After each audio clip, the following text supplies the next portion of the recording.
So thanks, guys. Thanks for taking time out on a weekend on this Saturday to hear us out. So walk the stock, the edition that we've started. Um Again, the guest that we've got today, a very, very special one. Highly pleased, grateful, and obliged that Shankar Sharma has joined us in this webinar, and he shall be speaking about the markets uh, take on the budget and the nuances related to the same as well. So Shankar needs no introduction, but I'll give a few points that are appropriately associated with Shankar. He's been called the alchemist of Dalal Street by Forbes. He's the founder and the global strategic head of First Global. The major calls that Shankar has given over the past few years, and there have been so much, but I think something that I have penned out is he predicted the 2000 tech crash. He anticipated the 2004 to 8 emerging markets bull run. One of the few predictors of the 2008 crash as well. He foretold the oil crash to $30 from 150 in 2008. He predicted the US equity bull market in 2012, the Indian bull run from 2009 as well. A lot of companies which are now in the limelight, right? Early identification of companies like Amazon, Apple, Netflix, all done by Shankar and the group, widely quoted in a lot of publications as well. It's a great honor and a great privilege that we have Shankar with us. So thanks, Shankar, for taking time out and making this very, very special for William O'Neill and all the retail customers who have logged in. Sure, great. Thank you. Thank you very much. Is my camera angle okay? Can you guys see me? Oh, absolutely. Absolutely. And you are absolutely audible as well. Okay, perfect. I'm eager to get started. Great, great. Shankar on everybody's mind, right? Fabulous bull run. In fact, one of the quotes that I had read a few weeks or months back, that this was one of the cleanest bull runs that you had seen. So where now? I think we've reached the pinnacle as far as markets are concerned from a level perspective.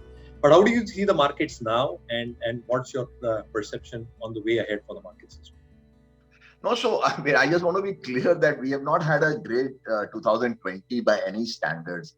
The market, India was up only 12% in 2020. Yeah. There is something in investing called recency bias. Okay, and it's very important to understand what that means. What recency bias means is we take the latest data points and form an opinion that, based on that very recent data points, that this is the way it has always been. Okay. So the last 3, 4, 5 months, 8 months, for example, have been very good, okay, across the world and in India. The mind is therefore telling us that, we have done very well, markets have been terrific, great returns, and so on. But the reality is that from Jan to December, which is the correct accounting period to take to measure returns of any market, whether it is India or any other, or across markets as a cross section, the returns from India and the returns from emerging markets in general have been extremely tepid in 2020. So India, like I said, was only 12%. And India was up only 9% in 2019. So 9% and 12% doesn't count as a pinnacle. So I'm just trying to put it in context that we are getting swayed by the recency bias and not by actual data. The data is still telling, at least me, that this is just getting started. We have not missed anything at all. And in fact, I am always of the view that it is better to buy with strong tailwinds or momentum, which means that you leave some money on the table. It's fine. That's perfectly okay. But it is better to buy with that strong tailwind rather than board a train which has not started to move yet, and you don't know whether it will start at all or not. This train has started. This train is moving. It's a great time to get on board, without any doubt. Wow. Super opening remarks, Shankar. No, so I think the fear that comes to every investor's mind, Shankar, is that the rally has been there, right? Even if it's a 12% move, people look at index levels saying that this is the all-time high that we have done. A minor correction that we saw a week before the budget, right, where the Nifty shed around 1200 odd points. A lot of shakeout happened in the markets itself, and again a lot of skepticism was getting drawn out कि markets बहुत चल चुके हैं, अभी तो correct होंगे और कुछ होगा नहीं. So how do you see this rally compared to the previous bull runs that you've seen? And if you're saying this time it is different, right? Do minor corrections like this, should they bother investors, or should they be getting into minor corrections or major corrections that we might witness in the market? So understand again, it's always useful to go back to data because 99% of investing works on the basis of perceptions. And I gave you one example of the recency bias. There are dozens of other biases which cloud our clarity of thought. So let's just cut aside all those and look at the data. So India, let's exclude 2020, which was relatively better compared to its past 5 or 6 years, but it was a very disappointing market in the preceding 5 or 6 years. Okay, that is very clear. The data has told us that there has hardly been any returns worth the name. Actually, in real terms, the markets have given virtually no returns. Even in nominal terms, the returns were around 5-6% per year, which in a country like India is like virtually no return. True. So returns have been very disappointing from the Indian equity markets in the preceding 5-6 years time. Now, in at least our view, our house view, our fund management view, my view is that that trend is going to get changed for the better, which means that in the next, let's say, 3 years, 5 years, I mean, there will be wobbles along the way for sure. I mean, there's nothing going to be a linear line. But excluding the wobbles, we should see a market return which should be closer to 15 or 20% CAGR rather than the 5-6% CAGR. Now, why do I say 15 to 20%? Because the long-term returns from India have been between 13 and 15%. Okay, that broadly mirrors the nominal GDP growth.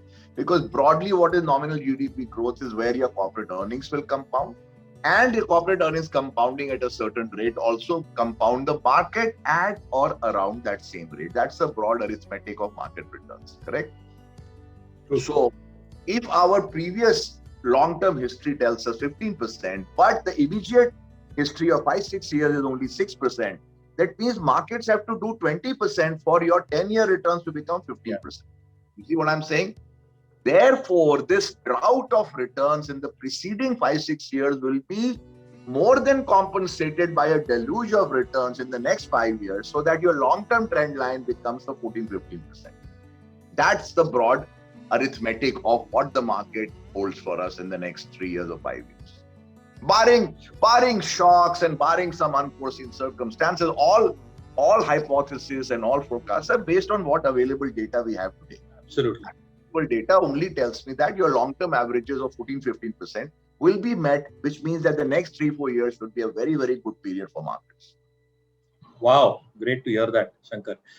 Again, I think if you want to phase out, right, the next 3-4 years, and anybody wants to get into this gravy train, what are the sectors that you're probably looking at?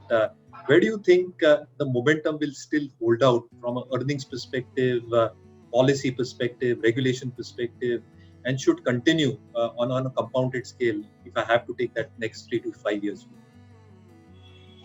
So I think one should be in an environment like this. It is very clear, and environment like this means that you have lower interest rates, and generally speaking, an appetite to take some risk.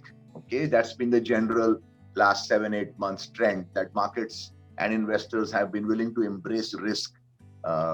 Because the price of embracing that risk has become virtually zero, at least in global markets. In India, it is still low, maybe 6% or so. Globally, it's down to zero. When you're given money at virtually zero, or let's say even in Indian context at 15-year low rates, you will take more risk. Okay, so you will go and buy more things on credit. You'll go and buy a home on credit, or you'll go and buy stocks on credit. Which phenomenon only tells you that people will go and buy the riskier parts of the market. Riskier parts of the market being defined as, small caps. Because small caps are extremely volatile. We know the history of small caps. They have great runs and then they collapse completely. in subsequent period. Yeah. We see 2017, it was a 60-65% up year for small cap, and the next 2 years were dramatically down. If I'm not mistaken, I don't think those highs in terms of index terms are still reached, even though we've had a good bull Yes. market. I think the small cap indexes are still not at their highs of 2017s, even though Nifty and Sensex are. Yeah. So that tells you that there is plenty of headroom available in the small cap space to make money, because those indexes are still not at their even 3-year highs. Forget about all-time highs. So the gap in the market is Nifty, Sensex, doing well. I'm not saying they're going to be bad. They're excellent, but the biggest bang for the buck will come in buying a good basket of small cap stocks. And that's been true pretty much across the world, where small cap indexes have been doing better than the corresponding large cap indexes. Great. So I think if any incremental addition has to happen, right, from a retail and specifically from a retail investor's perspective, I think the issue again becomes in terms of stock selection. It becomes very, very difficult for a small retail guy to probably identify, get into those stocks or get those chunky full quantities as well, right? Maybe liquidity related. Very few small caps out there, Shankar, as we all know, are still very, very qualitative in terms of liquidity and all other parameters. So what's the best way to enter? I think if 100 rupee, if 100 rupees is coming in, allocation to large caps, mid caps, small caps, within that, I think, do you still feel that mutual fund is the right way to go about it? Yes. So, mutual funds are not great because, most mutual funds are extremely lazy in the way they approach investing. And at least to my mind, they're extremely old fashioned and they are very dated in their investment approach. But for lack of a better choice, at least, you more or less mirror the index right now. If you put through a mutual fund, if you're happy with that, that's a pretty good option, because, picking small caps on your own is not easy. Exactly. It is a difficult business, Exactly. because it requires company by company approach, and analysis of management quality is very important, unlike large caps, where you know at least the good and the bad and the devil and the not so devilish guys. But in small caps, it is a very, very high risk. You could lose, let's say if you take 10 bets, you could lose money on 5 or 7 of them. You could make money on 2 or 3. Most investors are not capable of digesting that level of risk. So it is better therefore to buy a small cap fund rather than do this on your own. It's going to be extremely difficult to do that. Great. Now coming back to the arguments, Shankar, in terms of how global markets have also moved, and we all know that liquidity support had been huge. So what are the outside risks that you're seeing? Now, there have been certain reports that I had been going through that at some stage liquidity will stop, right? It's maybe 2 quarters, 3 quarters, 4 quarters down the line. How do you then perceive if liquidity starts coming off? Will the markets then start thinking about the reality check at that point of time? Are earnings really growing at the pace that they were growing?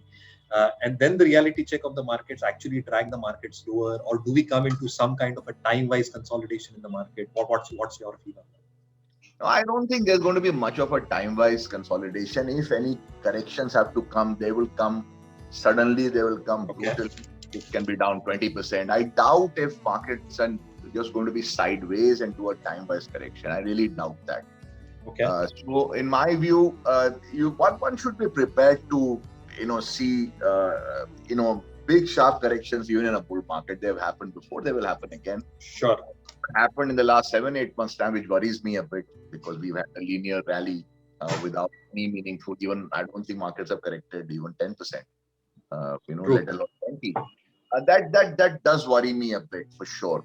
So my view is one should keep in mind those kinds of sharp cuts. Correct. But those will be cuts to buy. I don't think there'll be cuts to signal an end, unless you see a big reversal in the Fed's stance on money, which means that the Fed starts to tighten. So if you go back in time, in the last 10 years, there have been 2 very difficult years. One was 2013, okay? One was 2018. Now think of what happened in those 2 years. Can you tell me what happened in those 2 years? Not sure, Shankar. You're the best judge. So in both those years, the Fed did things which were against the market's liking. Okay. In 2013, the QE tapering started. Yeah. Okay. Which had been put in place in 2009, continued for 3-4 years, and the Fed said, I'm going to unwind it because there's been big bloating of the Fed's balance sheet, and it's time. It was anyway temporary measure. It was not intended to be permanently in place. And these unconventional monetary policies were announced to be unbound. And you remember, I think India was limit down on that day. It was a very brutal day for markets in 2015. I think it was around June or something like that. And then, then of course, markets adjusted, but it was a very, very brutal cut for that period of time. Yeah. Then markets recommenced their journey upwards till 2018, when again the Fed said that this has gone on too long and let's just do a tightening cycle, and they raised interest rates a few times in 2018. And 2018 December, I remember global markets fell 15% or something in a span of roughly 20-25 trading seconds. So there have been two instances, and only two instances, when we've had really brutal global corrections in the last 10 years, and both of them have been because of the Federal Reserve's actions. So if one believes that the Fed will become, let's say, more stingy with money, you can write off this bull market, at least temporarily, without any doubt. If the Fed remains where it is, I think we will continue for a reasonable length of time. The difference will be that the Fed's easy money policy will have its casualty in the form of the US dollar. The US dollar will take the brunt of that, which means good things for Indian markets or emerging markets. So unless you take a bet that the Fed is going to tighten, I think we are still okay. Yeah, absolutely. Point taken, Shankar. Now, when it comes to asset allocation, right, a lot of investors also have questions on how much should be the ideal allocation of equity. So there is no simple answer for that. But say in a market like this, when you are probably saying that good times are still yet to come for equity markets, should there be a higher allocation still towards equities and maybe fixed instruments still take a backseat, or maybe some amount of cushioning for that 15-20% fall that can come? Yeah, so again, it's hard to give a catch-all thing because it depends on what stage of life you are in. Absolutely. That's the most important thing. For a retiree, it's very different. For a 30-40 guy, it's very different. So,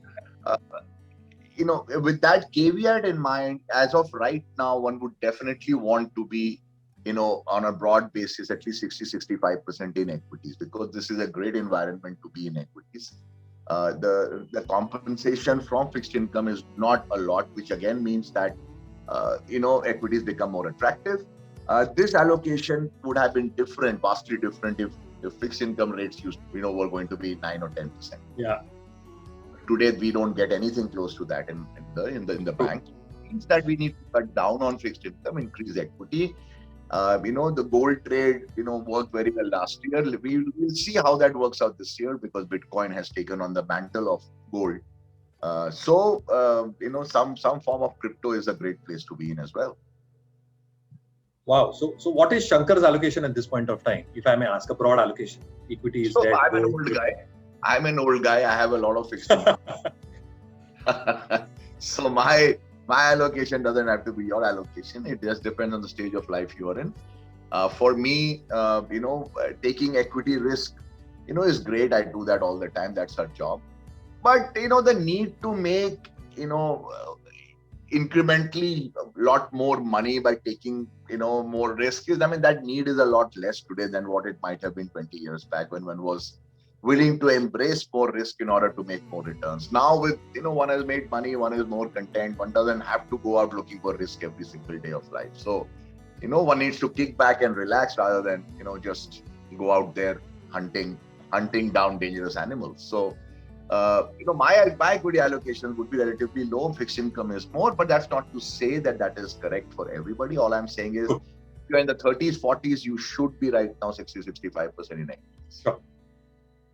Sure, absolutely. Point taken, Shankar. Now, we've just come out of a very major event. As I said, before the union budget, the markets were very, very skeptical. What's your take on the budget? I think a lot of experts have pegged that no bad news was good news that the markets perceived. But your short-term take on what the budget was, did it really deliver to what markets were believing, to what participants or economists also had in their mind? So understand this about markets, okay? Markets are not very intelligent organisms. Markets are driven by immediate and instant gratification, okay? Markets don't really care about long-term implications of any policy measure. As long as that policy measure pleases you right now. So it's the equivalent of a bunch of drunks in a bar. As long as the bartender keeps handing out free drinks, you're happy to drink. And who really cares about cirrhosis of liver, which will happen if you drink that way, a few years down the road. But markets are nothing but a bunch of drunks at a free party. That's the way markets are. Now, when you tell the market that, look, I'm going to give you, no cap on the fiscal deficit, no cap on how much debt the country will run on its balance sheet. Markets will love it. I love it. Okay, I'm making a ton of money. My investors are making a ton of money. Well, that is absolutely perfect recipe for a great bull market to happen, which is what has happened elsewhere in the world. It's happened in China, happened in the US, happened in continental Europe. Markets love all these kinds of things. Now, let's party and party hard. The key question is, will there be a bill to pay for a fiscal deficit running at these kinds of levels? Yeah. And debt to GDP going to maybe 90%, 100%, maybe beyond that. Well, no debt is acceptable or good. Okay, up to a point debt is good, but beyond a certain point it becomes dangerous. Every householder or home worker knows this, that up to a point only you can tolerate debt. Now, those questions will be answered a while down the road when we see that all this deficit that the government has promised, to what use it puts those deficits. So deficits are not bad things. Deficits are great things. Let's say a deficit is the equivalent of a capex by a company, right? That you are borrowing money to fund your next plant.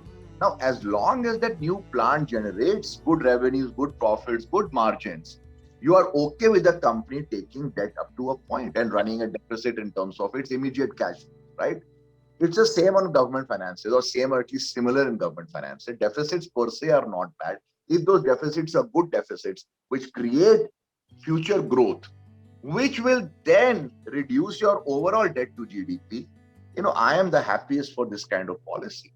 The question really is about execution. Let us see and hope and pray that the execution and the utilization of these deficits leads to a productive output of higher GDP growth. If that happens, the party will continue for as long as you and I can keep drinking. Great, I think that multiplier effect, Shankar, that you're talking about is something that needs to be seen over the next few years. Absolutely, I think the point is taken.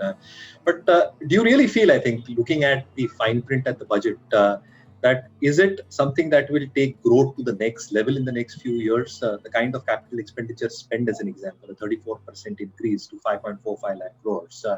I think, is this figure something that that should probably please the market in terms of government spending and the expectations of private spending or capex coming at some point of time following government spending? Correct. So the assumption is that the government will pump prime the economy. Yeah. One must say that there has been government expenditure throughout the preceding 5-6 years also, but that has not led to a corresponding increase in private sector expenditure. Yeah. So, there has been a disconnect. Private sector has been unwilling to loosen the purse strings. But I think maybe the private sector needed a bigger push, a bigger quantum of commitment from the government, which it has seen in this year. And I think the time is right for the private sector to invest. So you are seeing capacity additions in steel or in cement or some of the other core industries coming up, perhaps already in anticipation of the government's increased demand for these things. So I think the government has done the right thing without any doubt. India's debt to GDP being in the high 60s, maybe in the 70s, still conservative. I think there is room for that number to go up maybe 80, 85, 90%. Which we can tolerate up to a point again, provided the the expenditures are well done, and it reduces in the future. It generates so much revenue and so much growth that the overall debt to GDP declines. With that assumption, I think the government has done a great job, and I think the private sector will follow. I think you're already seeing plenty of capacity announcements for sure. Sure, Shankar. Now, in the budget, I think, what according to you, Shankar, have been positive surprises? If you can name one or two that you found out in the budget that were positive, that markets were not probably anticipating or expecting. The lack of the Part B, which was that simple. This was a budget without a Part B. The Part B is where the taxation provisions come in. Sure. So this was a completely unexpected, part of the budget. I mean, the rest is, of course, you can say this and that, but I took to me that the budget only had a Part A, which was all the policies and announcements and expenditures, but it had no Part B. Was a huge surprise. I think markets just loved that part, because usually the devil lies in the Part B, which is what I said in another interview, that Indian budgets are typically like a Bollywood movie, in which, at least the old ones, in which the first half is all song and dance and happiness and hero chasing heroine around the tree. And then the villain comes after the interval in Part B. And then he, does a kidnapping or whatever, a murder or something, and the mood gets totally soured. Indian budgets were always like that. Part A was always fun and games, great policy, this will build that. And then come Part B, that this is what we are going to do in order to fund all these grand songs and dances of Part A. This time, thankfully, there was no Part B, and which is what we all love. Absolutely. In fact, after the budget, a lot of us were looking at the fine print and they said, that's it. Itna hi hai. Hey, Nish, I absolutely agree to what you are saying. One more element in terms of Shankar. I've seen massive underperformance in terms of divestment collection last fiscal. Do you think the target of 1.75 is feasible? Second, I think in terms of privatization for a few companies, if the government is successful, what do you think is the message that goes out to FPIs and FDIs? So on divestment, I think given the vast amount of capital available plentifully across the world, we'd be absolute idiots not to take advantage of it. Okay, as a nation, I think we should and we must take fullest advantage of this slew of capital moving from US dollar assets to emerging markets, and we must take almost as much share as what legally is possible. That is one. Second, I am not of the view that the government should be selling off crown jewels like BPCL. I mean, I've had very, very strong opinions on that. These companies are really crown jewel companies. They have not been run well, but that doesn't mean they are bad companies, just that they are bad managements sitting in place. And I don't see what is the rocket science in running 15, 20 good PSUs. All emerging markets, okay? Whether you take China, you take Brazil, or you take Russia, all run on the basis of large state-owned companies, very large state-owned companies, because they are companies that stand by the nation in times of need. They are your strategic assets. You cannot look at them as financial assets to be bought and sold. That is a significant error in our thought processes. Okay?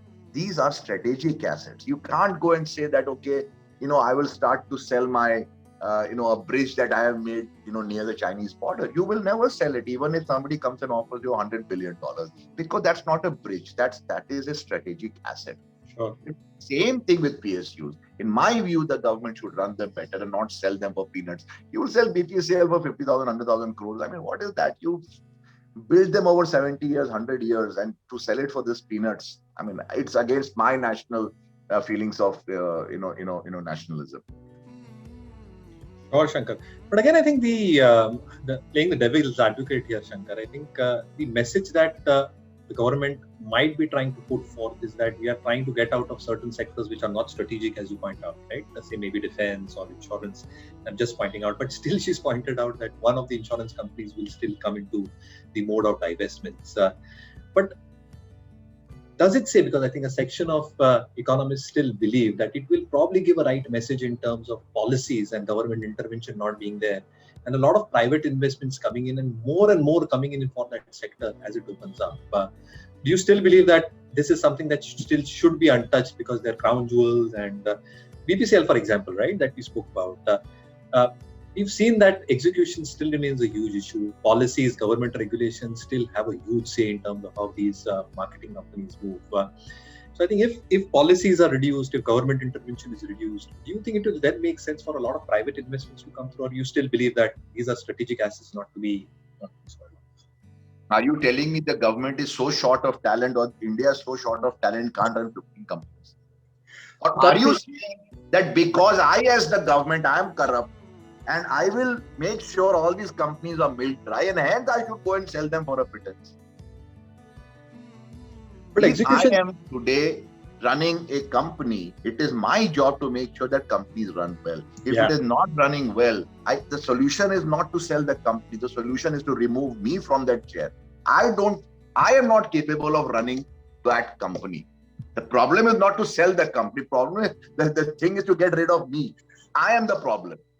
So if there are bad people running these companies, or there are bad people in government directing policies which are not good, change them.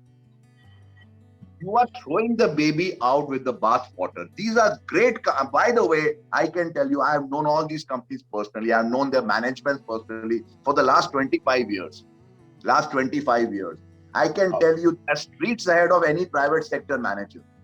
Streets ahead. BPCL top management, HPCL top management, State Bank of India top management. They are the gold standard in management.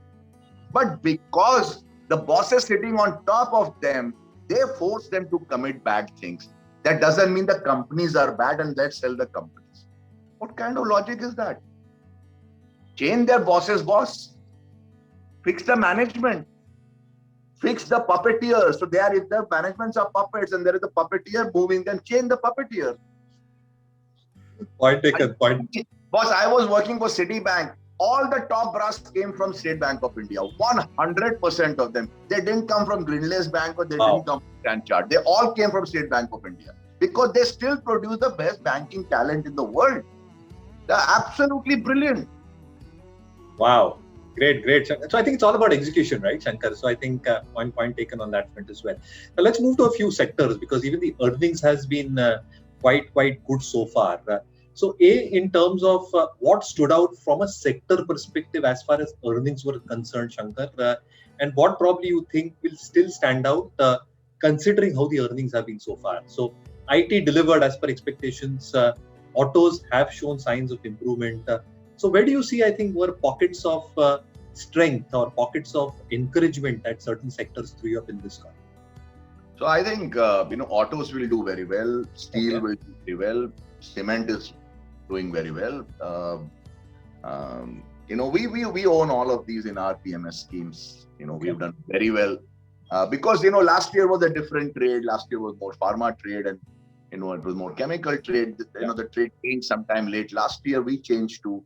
So, I think while, there's nothing to take away from the pharmaceutical sector, I just think that the amount of weight one could have in pharma last year, needs to be very different this year, because this year we're playing a very different kind of trade, which is basically the recovery trade. And to that end, I think the numbers that have come out and I think, the momentum is still, climbing. It is not tapering off. I think you're going to see very, very robust corporate earnings growth this year. Also optically driven by a terrible year last year because, we had a, absolute crash in GDP and corporate earnings. So even optically, we will see a massive, like GDP will be 10-20% up or some number like that. I mean, that really is very misleading, but be that as it may, markets will like anything even misleading. As I said, markets are like a bunch of drunks in a bar. They're not very rational at all points. Yeah. Sure. So again, I think if I have to point out towards defensives, right? IT also, Shankar, had shown a huge move the entire fiscal.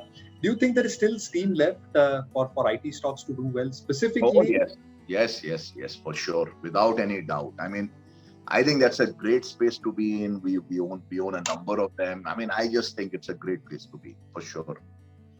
So where's the preference? Large caps, mid caps within IT?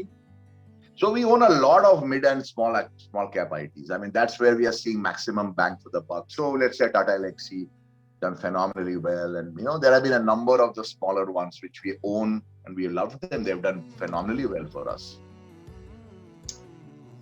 Super. Within auto, Shankar, I think you're mentioning that you're also very, very bullish on autos. So auto ancillary also as a theme, right? That has showing signs of inherent catch-up. Tire companies, you're doing carbon black companies, other diversified auto ancillary companies as well. So if somebody has to make a basket for the auto universe, right, as a thematic scheme, I think would it be allocation of 50-50, or how do we allocate between auto and auto anks, or is it more the four-wheelers, more within that two-wheelers? How is it? So we have not gone to ancillaries, I mean, to that level yet. We are sticking to the last mile, which is really the front end auto companies. But within that, we have bought relatively the more higher beta end of the market, like Tata Motors and all that, instead of buying the more stable one, which are great companies, the Bajaj Auto, the Hero Motors, they're all very great companies. We've known them a long time. A lot of respect for them, but it's just that when you see a recovery, you buy relatively the riskier end or the more beaten down end, which is what Tata Motors was. So when we have, had a good time with it, numbers have been good, stock has done very well. But I think we are still not going backward into the ancillaries yet, but there's nothing to say. We might be there on Monday. Okay. What about financials? I think the guys who provide credit, right, to all sectors. So where does your bias lie within that? Private, public?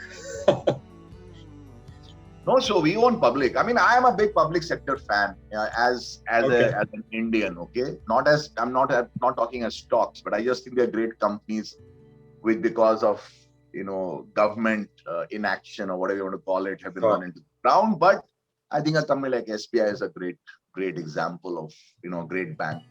But it's a mothership which absorbs all the bad things in the country in terms of NPA and all that, or mergers into it, and God knows what the governments keep doing. But be that as it may, I think SBI, somebody was telling me some NRI would come back to the US and she started to use the YONO app, and she was telling me it's the best app in the whole world. I mean, I've not seen anything like this in the whole world. Forget about India. And that's the kind of bank it is. And I think it was beaten down, left for dead. We own it and, we like it. Great to hear that. Talking about motherships, I think was watching Star Wars: The Last Jedi. So I think SBI has stood out like the Last Jedi, Shankar. But again, I think in the broader universe, right? Are you looking at NBFCs? How do you see and perceive NBFCs over the next few quarters? So the NBFCs are like the orphan child of the financial space. I mean, barring a few exceptions here or there, broadly they bring you a lot of grief. So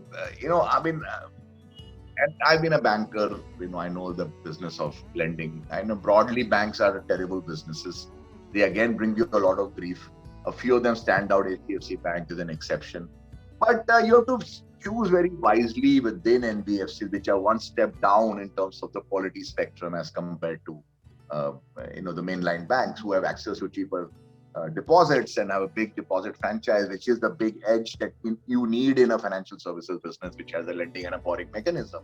If you have massive, deposit franchise, you're sitting on a gold mine there, which an HDFC Bank has or an SBI has, because of credibility, track record, branch network, whatever, and all those factors come into play. NBFCs typically don't have all that. So a Bajaj Finance and have been exceptions because of the fact that because of the Bajaj name, they've had that credibility in the marketplace. So there are places you can make some money. We don't own any of the NBFCs, but like I said, we keep an open mind. Absolutely. Now, when coming to the commodity-led sector, Shankar, there is a lot of cyclicality involved. There is a commodity cycle which needs to get played out at the appropriate juncture, right? So you talk about steel, cement. So when you talk about steel, say as a play, or ferrous companies and non-ferrous as well, so I'll just combine both of them together. How do you perceive the commodity cycle? Because a lot of these stocks have moved significantly. Do you still see and feel and perceive that a lot of good news has been priced in, or is there some juice left? We are very bullish on commodities. So that occupies a significant proportion of our global funds. Okay. It's not only today, we own them from March, April, May, June last year. So in India, we own steel companies. Right from that time, they've doubled in value. Sure. Globally, we have owned Rio Tinto, BHP, uh, Freeport. So, we are very bullish on commodities. We think that the whole cycle for commodities, which was very down in the last 10 years, is looking at a big revival going forward. So we own quite a bit of it globally and in India. But again, as a follow-up to this, how do you identify the cycles? I think, is there a quick fix mechanism to identify cycles? Because there are a lot of moving parts, Shankar. Global inventory levels, global prices, demand supply on a global scale. खुद का ही पता नहीं चलता है, global scale पे कैसे पता चलेगा? So, I mean, that is what the doubts come to retail investors' minds. Yeah, so I don't think, I never said this was easy. So, it takes a lot of work. That's what we keep doing morning till night. That's what we've been doing for 30 years. So when you do something for a very long period of time, and it's more important, not just doing it, you build tools. So we use a lot of quantitative mechanisms to identify, all these cross linkages. So, if to give you an example, if the cruise industry, which ran into a problem last year, right? Yeah.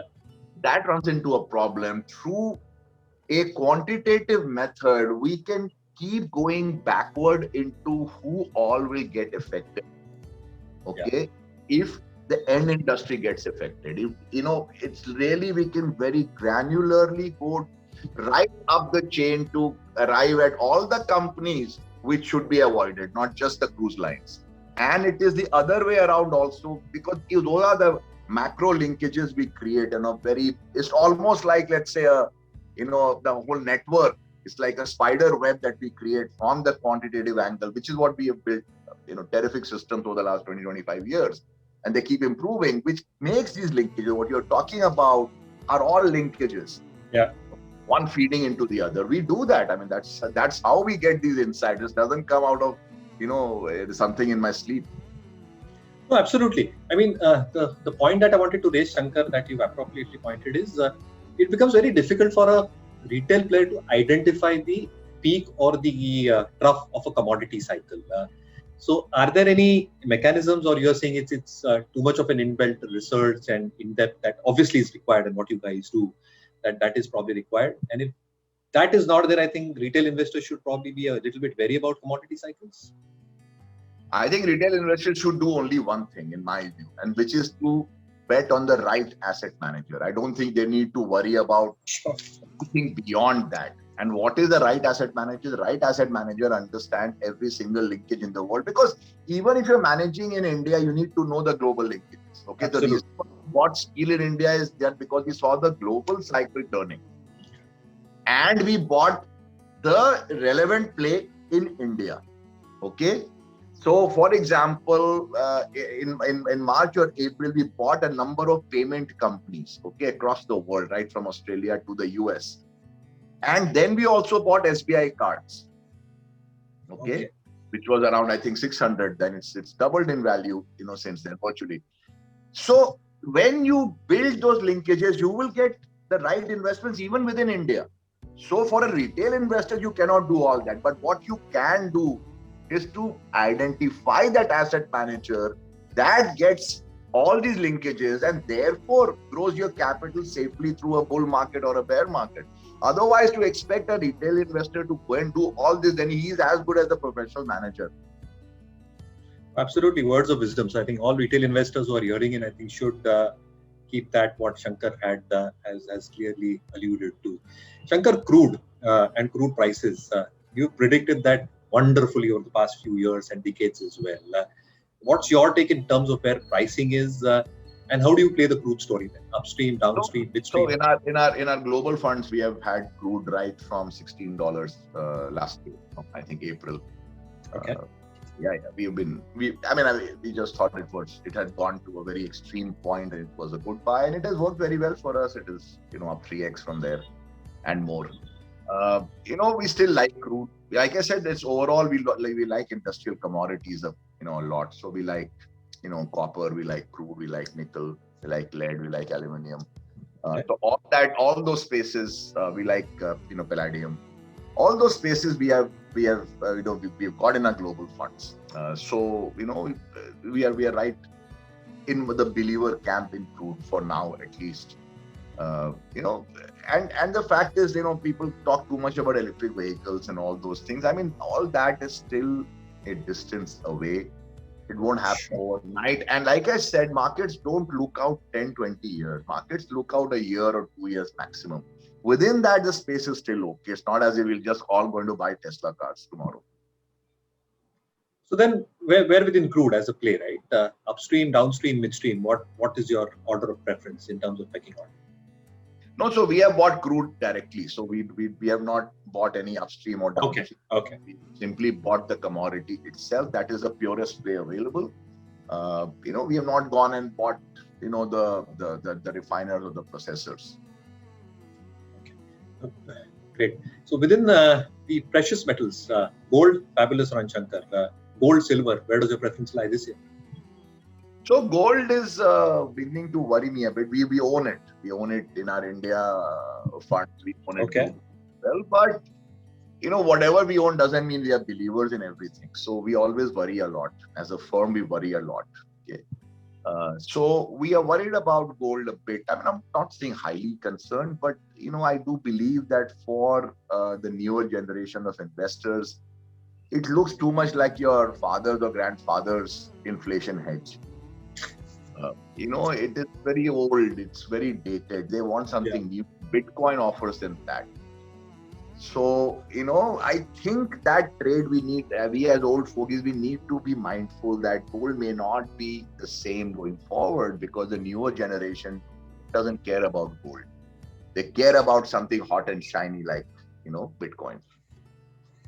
So Absolutely, Shankar. that's a big risk for the gold trade itself. Absolutely, absolutely. So the cement space, right? Cement is still where you're bullish on. Still continue to remain so? Yes, very much. Absolutely. We own several cement companies. We like all of them. I'm very optimistic on cement. Wow, great to hear that. Now, Shankar, I think we've heard fabulous stories about markets from you, right? So all our viewers would like to hear one more story of Shankar Sharma, anything that you have in your mind related to the market. And it's a pleasure hearing you out on all these stories. Anything that comes to your mind in terms of a brilliant related stock market story, what you got? Yeah, so I mean, I can, you know, I remember in '99, there was mobile phone, but there was no roaming back then. So you know, we had gone on a small vacation in the last week of December to South India in a jungle, and there was just one phone, landline phone there, and this is a raging bull market, absolute raging bull market in tech, almost similar to the ones we are seeing right now. And my trader would call me up, every 3-4 days and tell me that you are up 30% on your portfolio, and then again 50%, and then 100%. And I think while I was on holiday, I doubled my money, which was roughly 3 weeks. So when I got back to Bombay, I was looking at my P&L. This was sometime in January or February of 2000, and I was saying, this is absolutely nuts. This is beyond imagination, beyond control.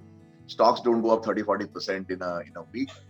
And I just decided I've had enough, and I'm just going to sell it, and I'm going to leave Bombay and go abroad for a month or two.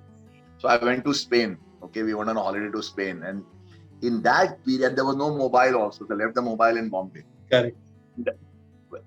When I got back, things had halved. It was the peak of the Nasdaq bull market and the Indian tech boom, and it was just pure luck, or let's say common sense. He said, this is too much here. I'm not that smart to have made so much money in just this short span of time. And sometimes that helps. When we should stop thinking that all the money we make in markets is because of the result of our intelligence or intellect. Sometimes you just need to show up and you make money, right? That's the time when your inner truthfulness, honesty should come out and say, you're an idiot. You don't know anything. Okay. You just got lucky. Now take that luck off the table and go home. Don't start believing, or don't start mistaking luck for skill. So, the message to all of us, should be that, there are times when you just are plain lucky, and accept it instead of intellectualizing it and making it seem as if it was your grand king or grand vision. There was no such thing. We would love to hear a lot of your stories. I'm pretty sure you can continue. We would love to hear Wonderful stories that you've got, Shankar. But again, I think we're almost out of time. Last 5 to 10 minutes, as we discussed in the beginning, we'll take a few forward. Sure. Viewers also have questions. But before that, I think 2-3 minutes, a little bit of a personal check on Shankar Sharma as well. So Shankar, favorite holiday destination? This is coming out of the blue. This is just something that I thought about right now. Oh, that's a big one. So, there is a tiny country, that I visit very often next to Greece, called Macedonia. I just go there, on some work once in a while. I think it's just a paradise kind of country. So, right now that's a favorite place. And I go there every couple of months on some work. It's a beautiful country. Wow. Your favorite sport, Shankar? Cricket, of course. Your favorite food joint? You are a foodie, absolute foodie. Yeah. Sure. So your favorite food joint in India, in Bombay, wherever?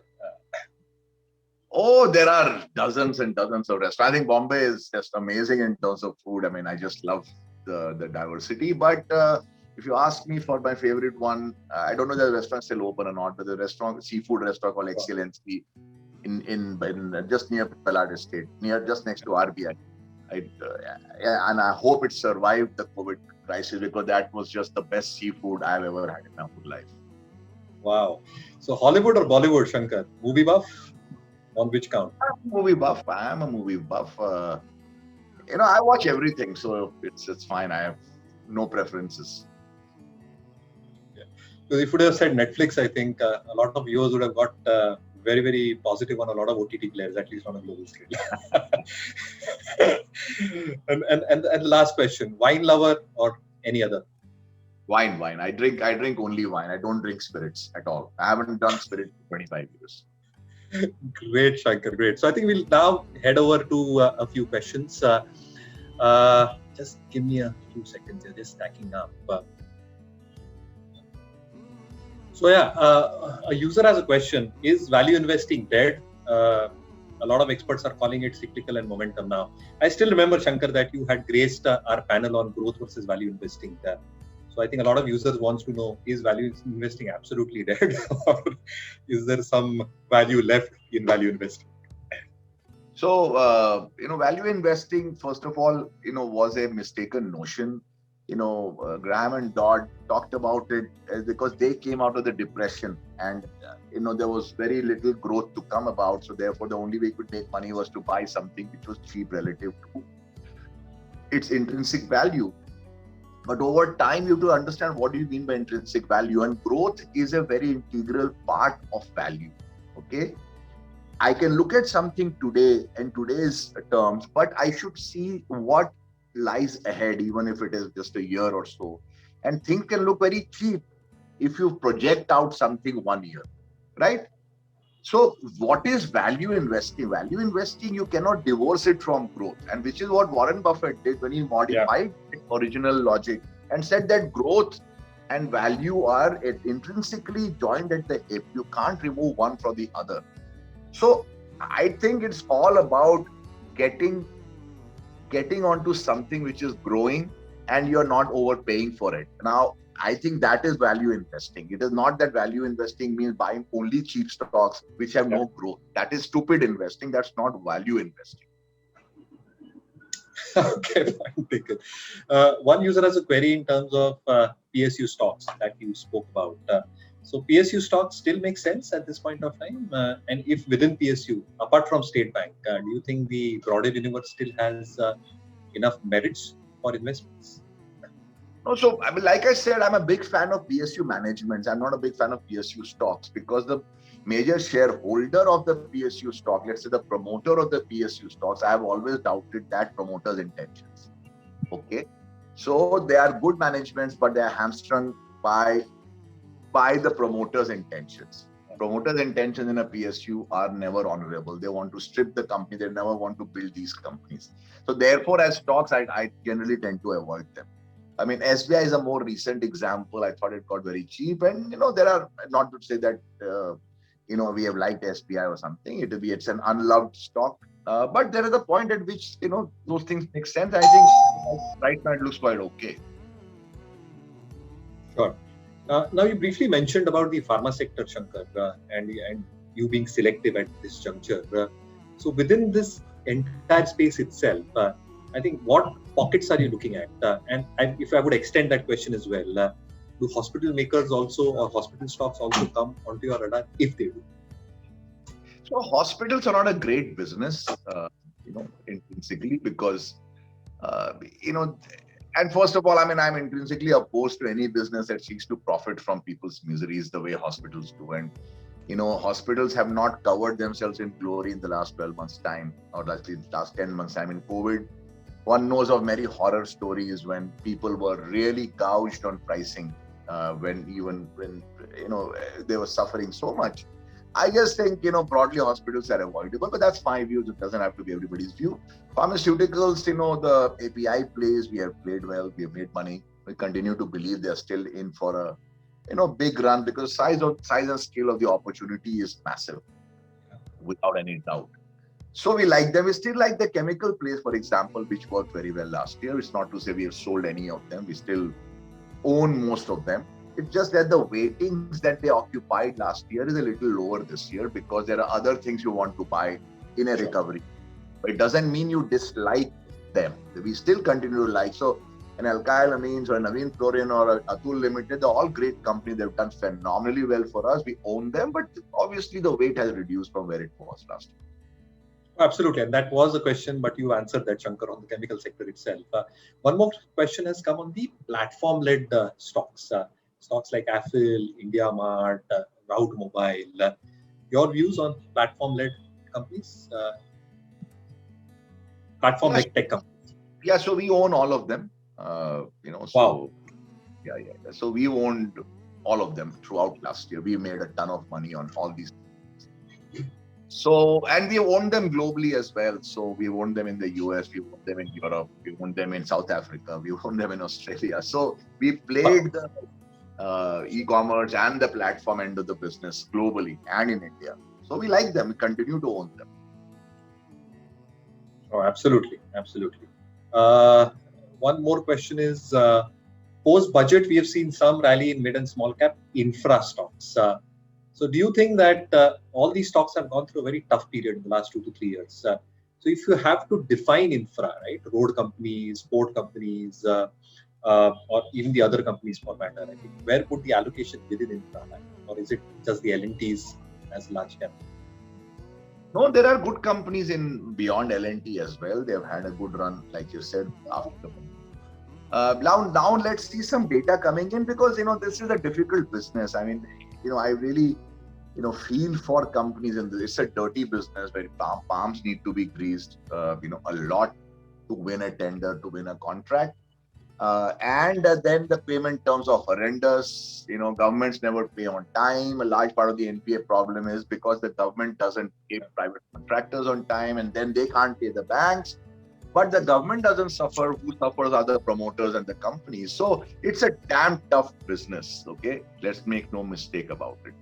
I'm not a big believer right now, but we will see how things pan out. Unless the payment terms improve, government becomes honorable, they start paying on time. This will remain at best a temporary place to make money. Sure. Last two questions, Shankar, before we call it a day. One of the users is asking the top 3 sectors. I believe you mentioned that, right? Auto, steel, cement, or you want to? Yeah, so like I said, we like a lot of the sectors we have liked last year. We liked pharma, we liked chemicals, but some newer ones have come up which have also made it to our list. So it's not to say that we don't like I said, pharma, the API. We like them, but they're newer likes. Let's say, your heart has to be large enough to accommodate more love. So we love more companies this year than we loved last year. Wow. So that's a strong bullish undertone, Shankar, that you're putting through. The last question, Shankar, a little bit of a googly of sorts, right, for you. In one of your interviews, you had said that you wished that you had not read Buffett or Peter Lynch. The user wants to know why. Yeah, it's not a googly, it's a truth.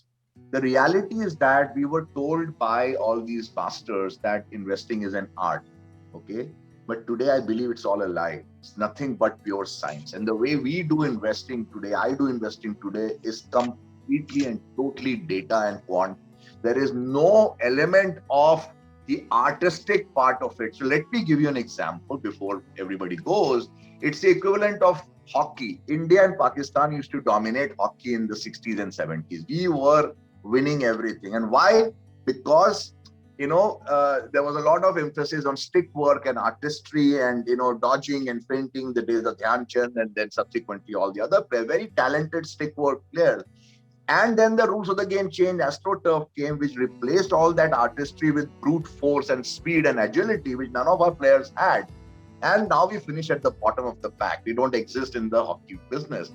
Investing is exactly the same. Started out as an art, but today it has become complete science. And if you don't go into the science of it, you're not going to win at this game. And so I regret the fact that I read all that. Had I been so scientifically and statistically inclined back then, my net worth would have been up 30 times higher than what it is today. As always, Shankar Sharma. So I think, Shankar, it was a pleasure. I think you spoke on a lot of things, macros, budgets, sectors.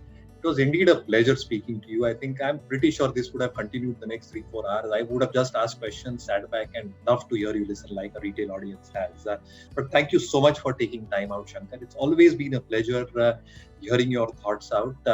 Thank you so much again. And when we meet next time, I think there'll be no masks, hopefully, and it'll be a full public enclosure where we can actually have a good time together. So thanks, Shankar, again. Thank you, Thank you, everybody, for attending this as well. Thanks. Bye.